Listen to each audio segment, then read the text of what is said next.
এখন আমরা যতদূর সাংবাদিক ইলিয়াসের অবস্থান দেখছি এবং সেনাপ্রধানের অবস্থান দেখছি, দুইজনের জায়গা থেকে দুইজন সাংঘর্ষিক বক্তব্য দিয়েছেন। সেনাপ্রধান তিনি তার জায়গা থেকে বক্তব্য দেওয়ার পর সাংবাদিক ইলিয়াস তিনি আবার পাল্টার একটা রিয়েকশন দিয়েছেন। সালামু আলাইকুম। বিডিআর হত্যাকাণ্ড বাংলাদেশের ইতিহাসে খুবই ন্যাক্কারজনক একটা অধ্যায়।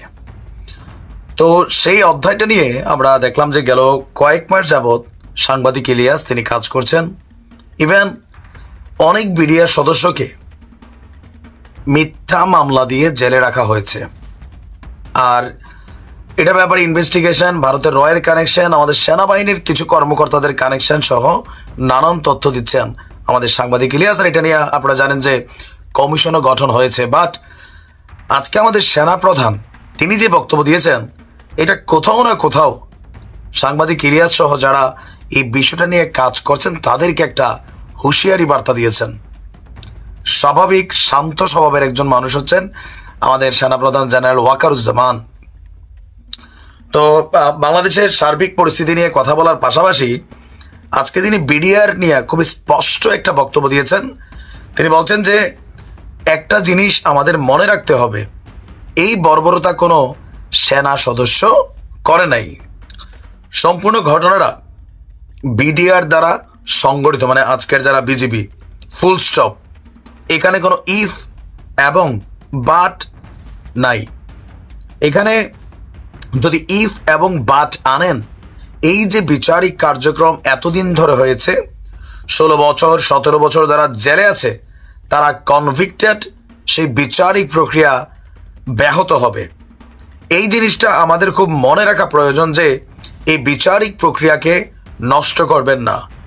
যেই সমস্ত সদস্য শাস্তি পেয়েছে তারা প্রত্যেকেই শাস্তি পাওয়ার যোগ্য। এখন আমরা যতদূর সাংবাদিক ইলিয়াসের অবস্থান দেখছি এবং সেনাপ্রধানের অবস্থান দেখছি, দুইজনের জায়গা থেকে দুইজন সাংঘর্ষিক বক্তব্য দিয়েছেন। সেনাপ্রধান তিনি তার জায়গা থেকে বক্তব্য দেওয়ার পর সাংবাদিক ইলিয়াস তিনি আবার পাল্টার একটা রিয়েকশন দিয়েছেন। তার ফেসবুক পেজের একটা পোস্টে তিনি লিখছেন যে আপনার বক্তব্যটা ছিল এরকম: নিজেরা চুরি করবা, নিজেদের বউদেরও ধান্দায় নামায়ে টাকার ভাগাভাগি নিয়ে মারামারি করবা, মরবা, সব দোষ বিডিআরের। Wait loading. বুঝতে পারছেন? মানে আমি জানি না যে বিষয়টা আসলে কোন দিক পর্যন্ত গড়াবে, কারণ সর্বশেষ যতটুকু পরিস্থিতি আমরা দেখছি, আজকে সেনাপ্রধান খুবই কি বলা হয় যে একটা নায়কোচিত বা হিরো ভাব, অথবা যে যার যার দৃষ্টিতে যেমন আর কি একটা বক্তব্য যখন তিনি দিয়েছেন, তিনি বলছেন যে 2009 সালের 25শে ফেব্রুয়ারি আমরা যে 57 জন সেনা অফিসার, এবং শুধু তাই নয় তাদের অনেক কিছু আমরা হারিয়েছি। আর আচ্ছা, তিনি তার বক্তব্যে বলছেন এখানে কোনো রাজনৈতিক নেতৃবৃন্দ এর মধ্যে উপস্থিত ছিল কিনা, ইনভলভ ছিল কিনা, বাইরের শক্তি এর মধ্যে ইনভলভ ছিল কিনা, সেটার জন্য কমিশন করা হয়েছে। কমিশনের চেয়ারম্যান এখানে আছেন, উনি এটা বের করবেন এবং আপনাদের জানাবেন। বটম লাইন হচ্ছে যে এই সমস্ত আমাদের এই চৌকস সেনা সদস্য যারা প্রাণ হারিয়েছেন তারা তৎকালীন বিডিআর সদস্যদের গুলিতেই প্রাণ হারিয়েছেন। আমরা নিজেরা এসব জিনিস নিয়ে অনেক ভিন্নমত পোষণ করেছি। কেউ এই জিনিসটাকে ভিন্ন খাতে প্রবাহিত করার চেষ্টা করছি, সেটা আমাদের জন্য মঙ্গলজনক হবে না। সাংবাদিক ইলিয়াসের তদন্তের কারণেই কিন্তু বিডিআর হত্যাকাণ্ডের ইস্যুটা আবারও সামনে আসছে। কমিশন গঠন হয়েছে, তদন্ত হচ্ছে।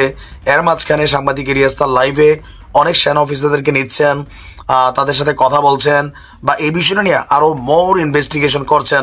তো সব কিছু মিলিয়ে মুখোমুখি সাংবাদিক ইলিয়াস এবং আমাদের সেনা প্রধান।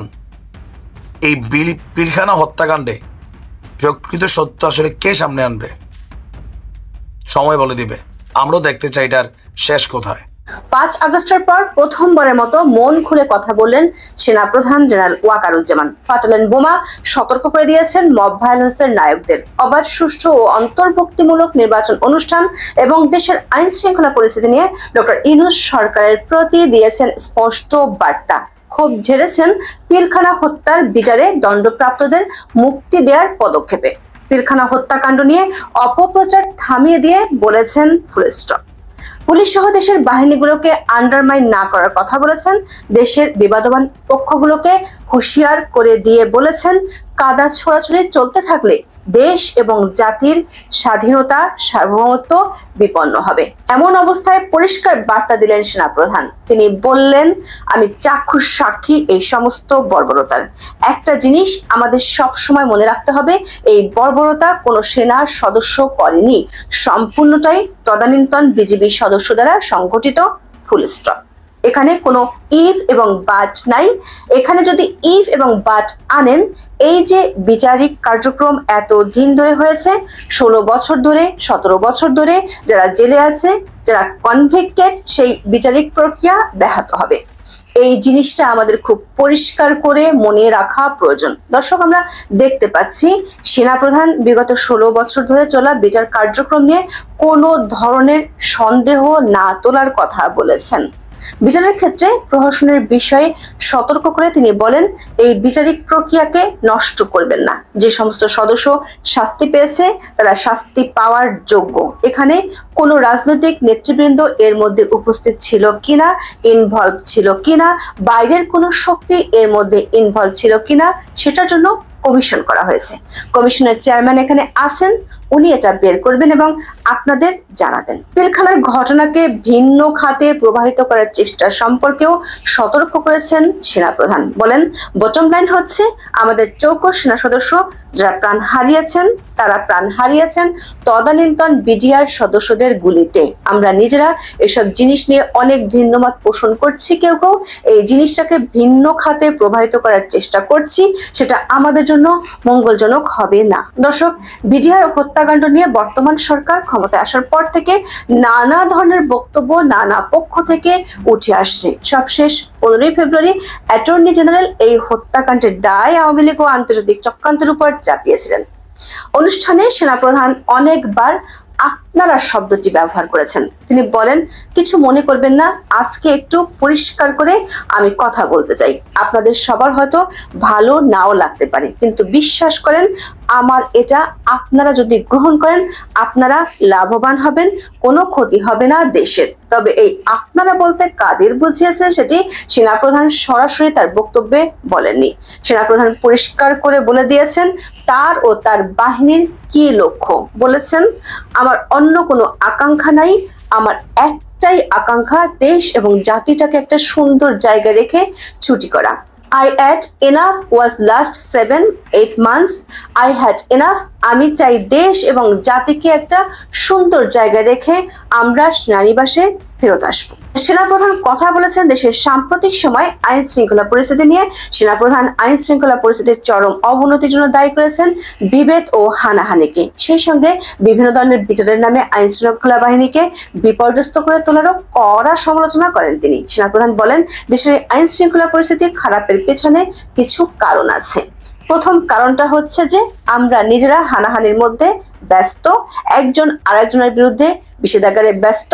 বক্তব্যে তিনি সুনির্দিষ্টভাবে কিছু বাহিনী ও সংস্থার নাম উল্লেখ করে এগুলোকে বিপর্যয়ের মধ্যে ঠেলে দেওয়ার কড়া সমালোচনা করেন। তিনি বলেন, আজকে পুলিশ সদস্য কাজ করছে না, একটা বিশাল বড় কারণ হচ্ছে অনেকের বিরুদ্ধে মামলা, অনেকের জেলে, RAB, BGB, DGFI, NSI panicked.